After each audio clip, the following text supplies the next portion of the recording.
Welcome, my dear learners. Today, let's learn a little more about knowledge, attitudes, and practices, or KAP, as a tool for advocacy and community mobilization.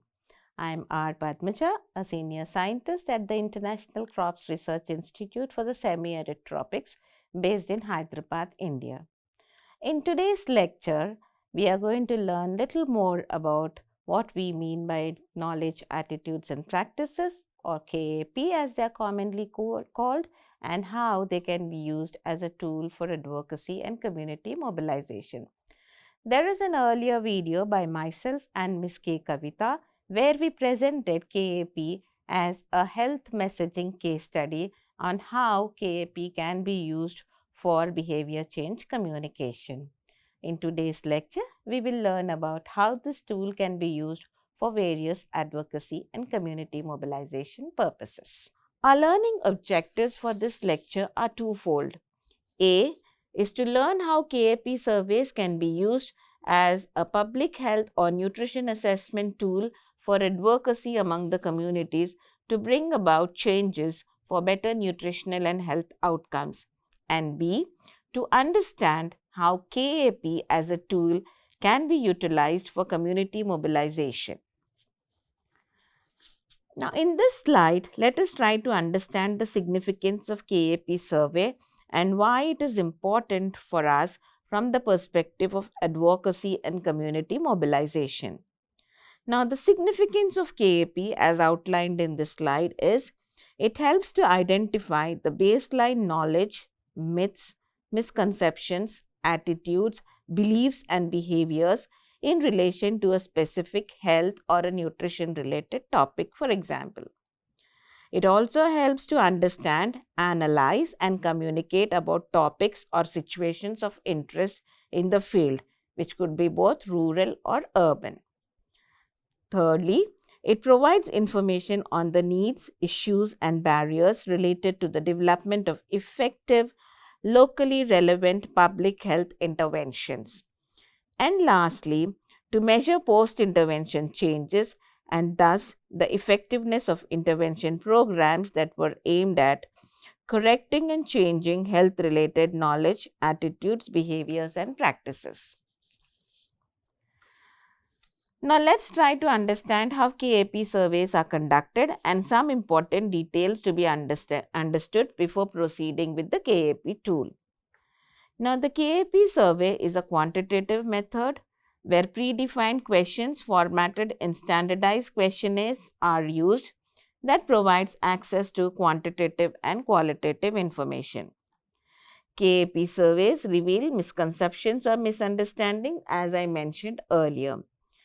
And thirdly, note that a KAP survey essentially records an opinion and is based on the declarative, that is, a statement in other words.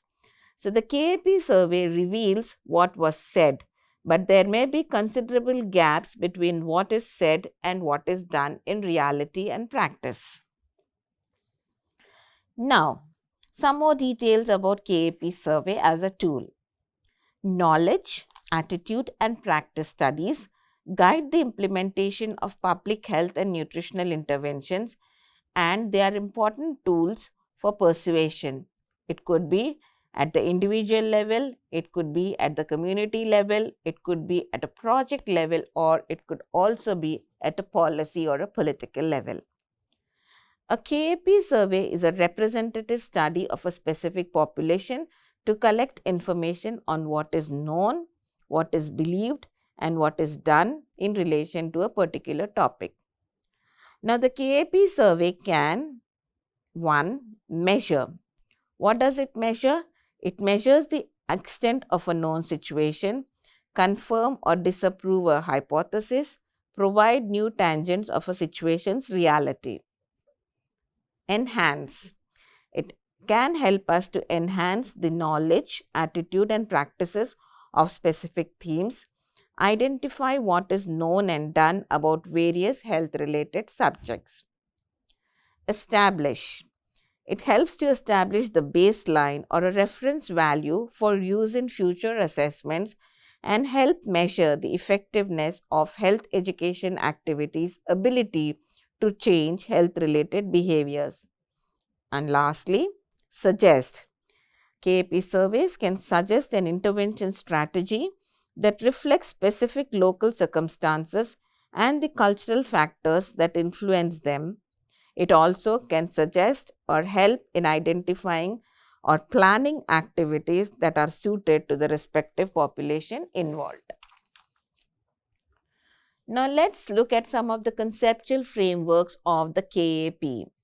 Here is an example of a model through which practices can be changed by adjusting attitudes through knowledge or awareness.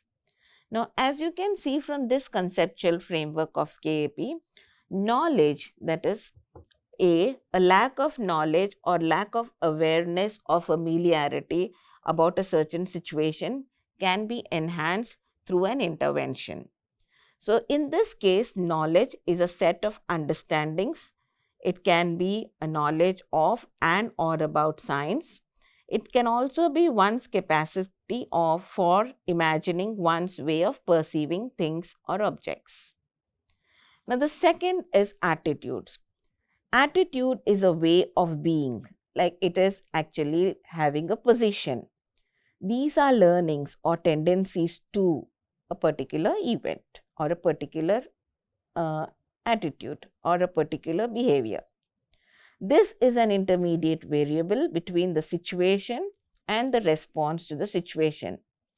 So, lack of motivation, absence of self audit, and absence of expectancies or expectations can lead to forming an attitude of an individual. And how these can be changed or improved through knowledge is what a KAP can do. And the last one is practices. Practices or behaviors are the observable actions of an individual in response to a stimulus. This is something that deals with the concrete. So, it is something which deals with actions. And you can see that practices are often due to internal or external barriers. So, once those internal or external barriers or constraints are lifted, there can be change in practices.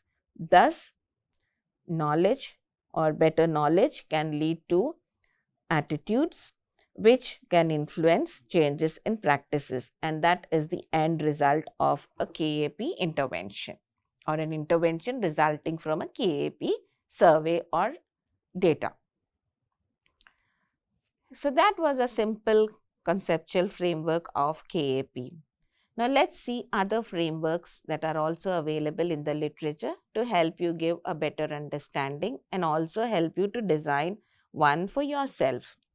So, in this particular framework that I present in this slide, this is based on a theory of planned behavior, and this aims to explain how various elements play a role in predicting behavior.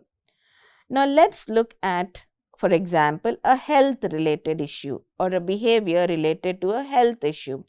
Here, the behavior is primarily determined by the intentions of a person to perform certain behaviors. Intention is independently influenced by a person's attitude towards the behavior and the underlying beliefs and norms. The interactions between these elements are in actual fact not linear, but reflect a complex network. One can, however, still derive from the slide that attitude, depicting a person's positive or negative evaluation of a certain behavior, is informed by behavioral beliefs. The behavioral beliefs, in turn, reflect the outcomes of a performing behavior. As you can see from the slide, subjective norms, on the other hand, are influenced by the normative beliefs of significant others in a person's life. Now, when I say significant others, it means important people in a person's life. It could be a father, it could be a mother in some cases, it could be a wife in certain cases, or a spouse in certain cases, a sister, brother, etc. Perceived behavior control, on the other hand, refers to the person's assessment of his or her ability to perform the behavior. It is important to note that a person's beliefs and norms may not necessarily be correct, but they would still inform the intention to perform or not perform a specific behavior. Now, another important framework or an example of a KAP framework is by Muleme et al. And this was published in 2017. As you can see, the framework can be used to map qualitative data onto trends and associations identified by quantitative data. This starts with a fundamental question about maybe a public health or nutrition intervention that we should ask. So, that's the hypothesis. Is there a direct link between knowledge and practice in the population of interest with regard to that particular intervention or topic that we would like to assess? This question can be answered by designing a survey using a data triangulation framework to collect both qualitative and quantitative data. These data are collated, managed, and analyzed using thematic as well as standard parametric methods. Identified themes are then used to discuss or explain statistical associations with knowledge to identify which groups to be targeted as well as identify strategies for or of targeting them. So, we have looked at three conceptual frameworks.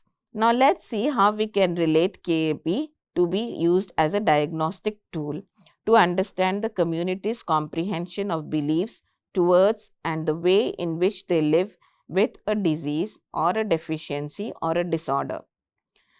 Better interventions can be placed based on the results obtained from the KAP. They can identify information that is commonly known as attitudes that are commonly held. To some extent, they can identify factors influencing behavior that are not known to most people. The reasons for their attitudes and how and why people practice certain behaviors can also be understood. KAP surveys can also assess communication processes also and the sources that are key to defining effective activities and messages. KAP surveys may be used to identify needs, problems and barriers in program delivery as well as solutions for improving quality and accessibility of services. The data collected enable program managers to set program priorities. For example, to address the most common problems or to identify specific subgroups whose needs may differ from other groups. It can also be used to estimate resources required for various activities, to select the most effective communication channel and messages, and to establish baseline levels and measure change that results from interventions, and finally for advocacy, example, to show the magnitude of a challenge which in turn may inform resource needs.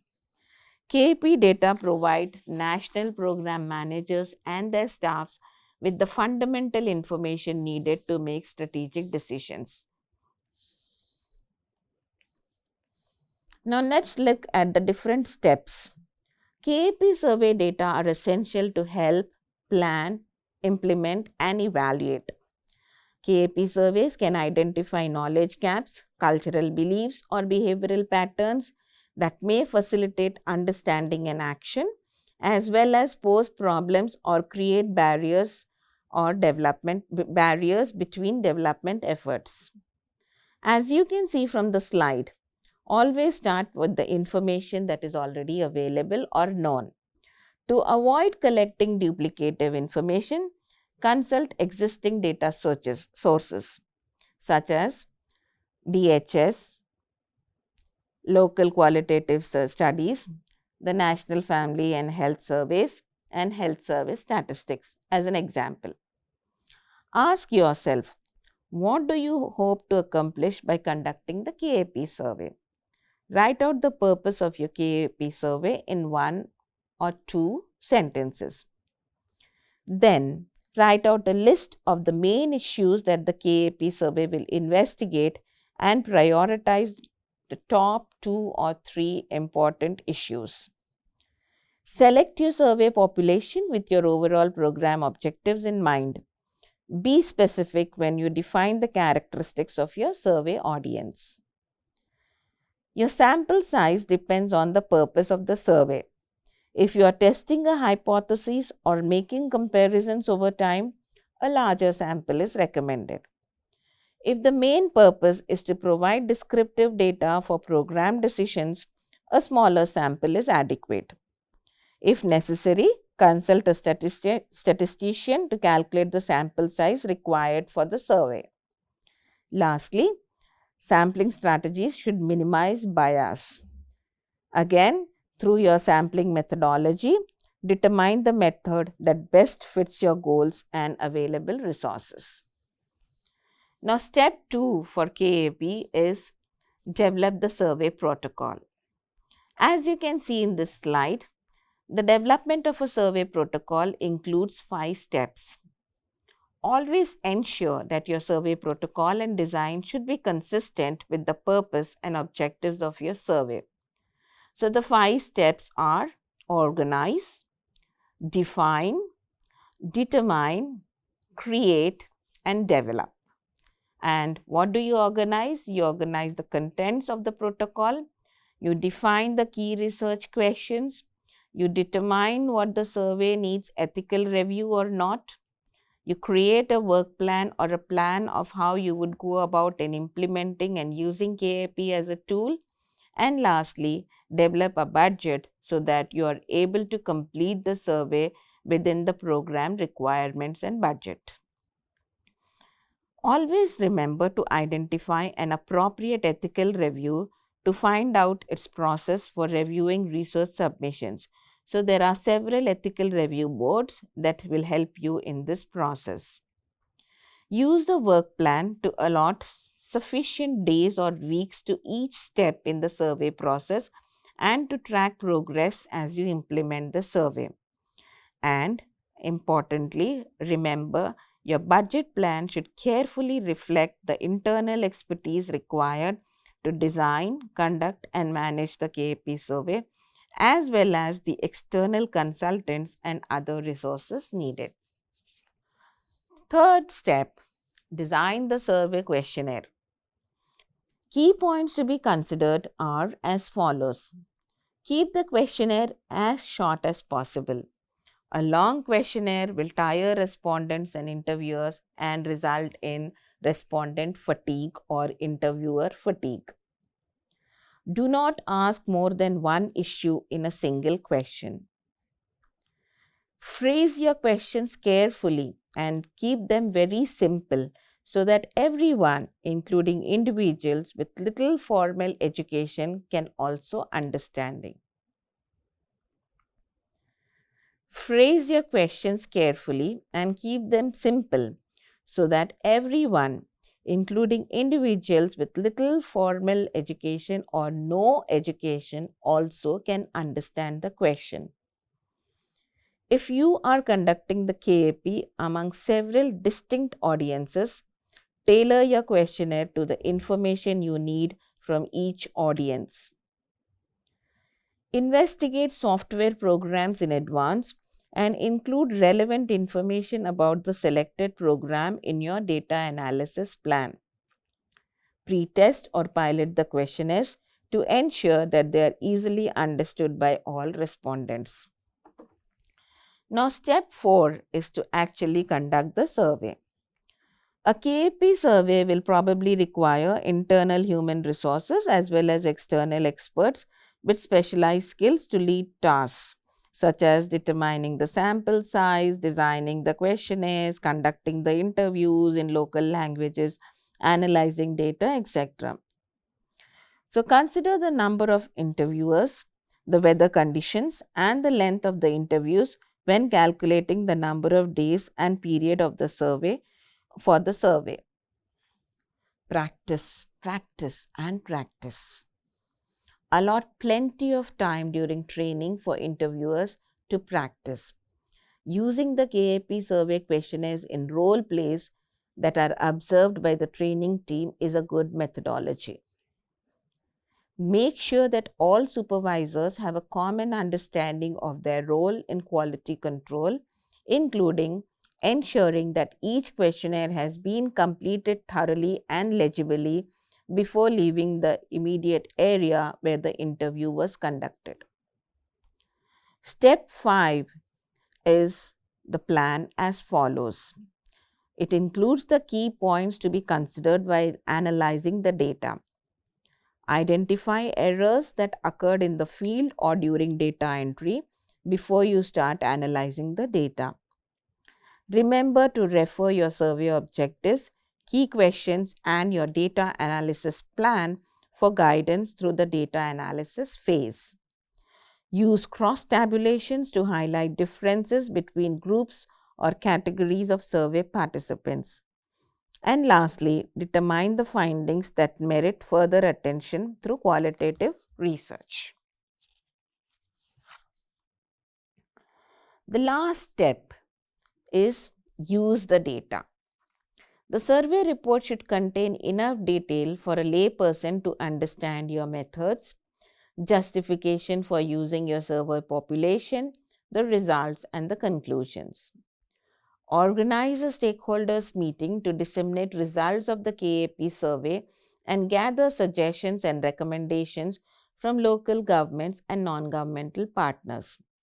Now, while organizing stakeholder meetings, stakeholders need not be always the project teams or the government or non-governmental partners.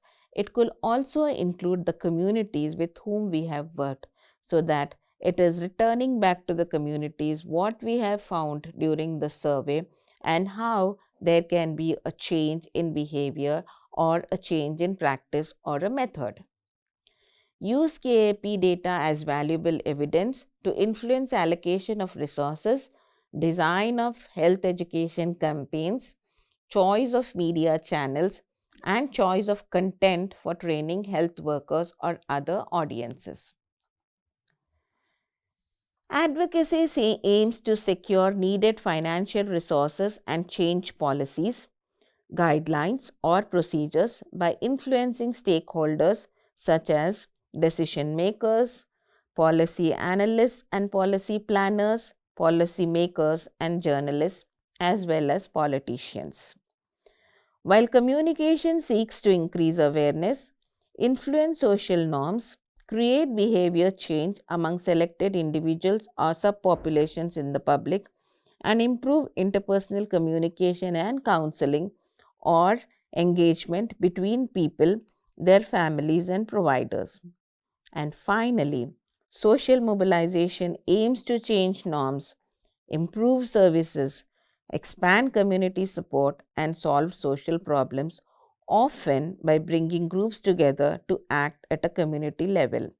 This is what KAP as a tool for community mobilization can be used for.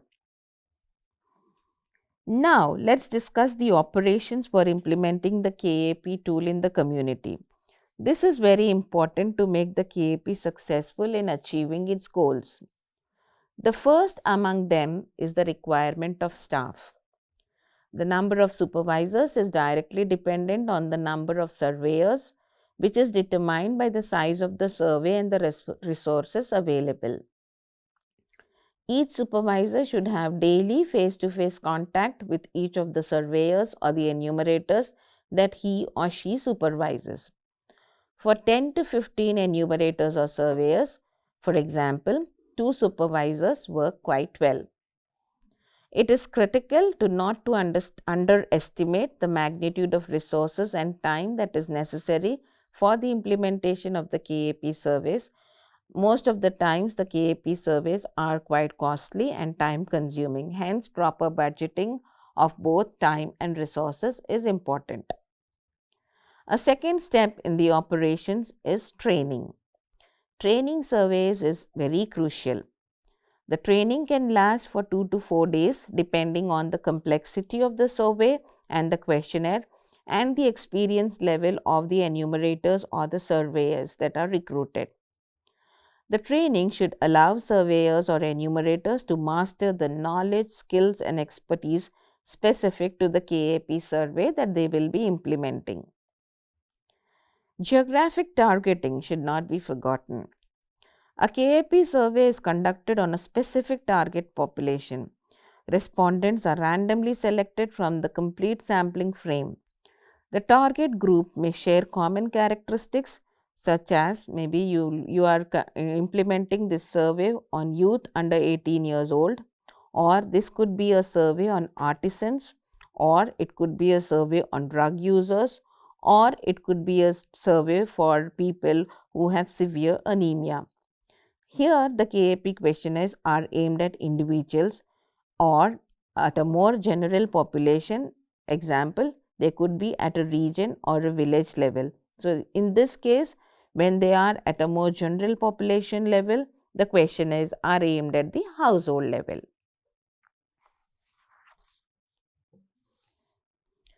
Now, let's also assess type of data collection, whether it would be at the household or individual level. Another aspect to be remembered is the degree of technical difficulty. KAP surveys vary, so the complexity will be determined by the specific questions included in a given survey. Hence, keep the questions simple. Complements other resources. Open-ended interviews and focus groups can complement a KAP survey, allowing further exploration of a situation or a problem and potentially highlighting aspects that are not yet known. These methods combine observations and open interviews and help deepen topics addressed in the KAP survey. Now, we have talked about the usefulness of the KAP survey, but like any other survey, KAPs also have their own limitations. So, researchers should be very cautious regarding the interpretation of results. The reliability of the data can be frequently impacted by underlying contextual and cultural factors. Most KAP surveys utilize household surveys. Hence, it is also important to consider the fact that social norms and pressures may bias reporting and that conducting household surveys may systematically exclude portions of the population.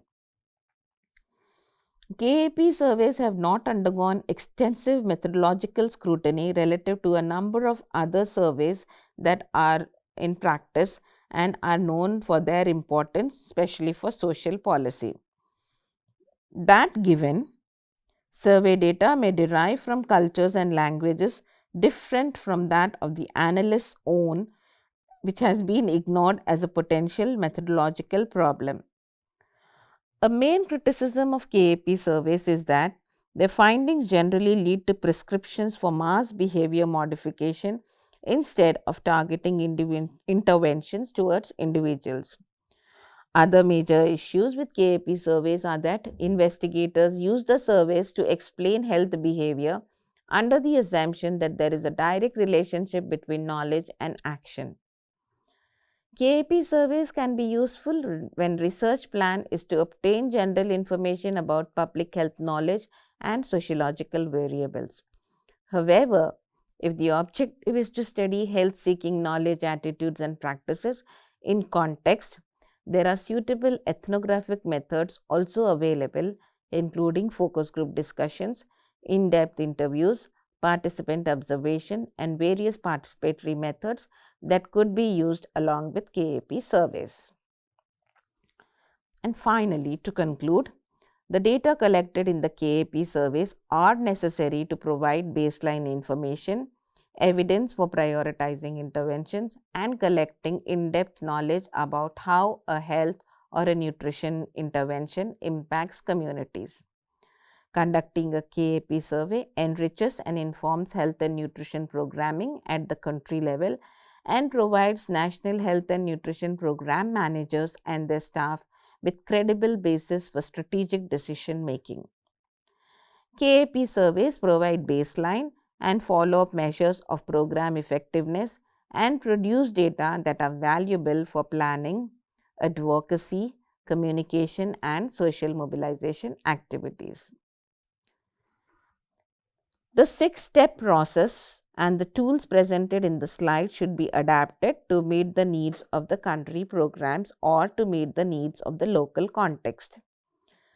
Apart from the 6-step process, the literature encourages the use of supplementary research methods as outlined above, like observation, focus group discussions, etc., to complement data gathered through KAP surveys. Use of KAP surveys paired with supplementary research is steadily increasing the global evidence base for effective use of advocacy, communication, and social mobilization strategies to support local, national, and global health and nutrition goals and objectives. Please refer to the references that are given at the end of the chapter for a more detailed understanding about KAP as a tool for advocacy and communication and mobilizing community resources. I hope, learners, you have enjoyed this lecture and also learned some useful tips in conducting or implementing surveys in the field. Some of the steps that I have outlined in this lecture may not necessarily be used for KAP, they can be used for other surveys as well.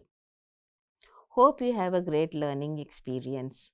Thank you, dear learners, and my partners join me in helping you move forward in this course.